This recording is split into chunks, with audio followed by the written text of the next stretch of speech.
إذا أهلا وسهلا بكم في مباراة الثالثة للمنتخب الجزائري أمام غينيا.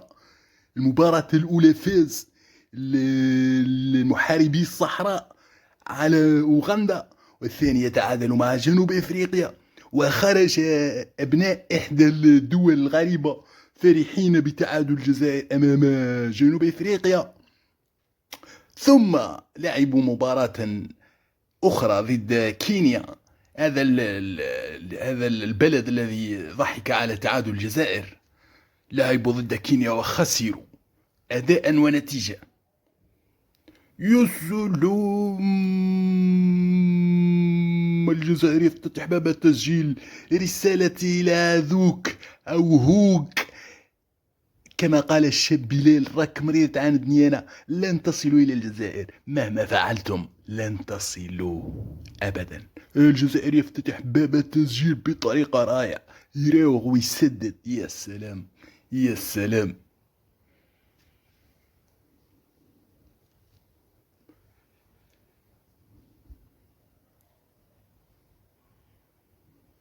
يا سلام، بداية رائعة للمنتخب الجزائري، بداية أسطورية يسترجعها. لا، انطلاقة لمنتخب غينيا. غينيا صعب جدا صراحة. الكرة الإفريقية تطورت كثيرا. هجم المنتخب الجزائري. أولولو،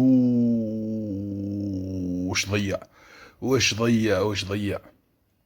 الشوط الأول المنتخب الجزائري مسيطر بالطول والعرض صراحة.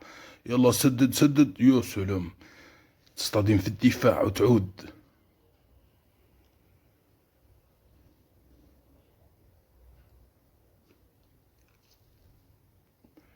المنتخب الغيني، لكن الحارس رائع. المنتخب الغيني كاد يعدل النتيجة، ولكن الحارس ضغط. يعني نشوف في هذه اللحظات استيقاظ المنتخب الغيني، ولكن نهاية الشوط الأول وبداية الشوط الثاني أبناء مجيد بوقرة يصرون وعازمون على الفوز وبأي طريقة. هذه هجمة رائعة. هذه شوف التيكي تاكا الجزائرية. يا سلام يا سلام يا سلام يا سلام. روعة روعة روعة روعة. تيكي تاكا رائعة. أوه في القائم. وش ضيع. ترجع الكرة ويسدد. أوه.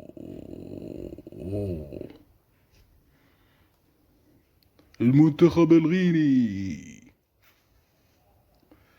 المنتخب الغيني يريد أن يسرق هذه المباراة ويسجل التعادل، ولكن الحارس رائع. الحارس والدفاع رائعين جدا جدا جدا.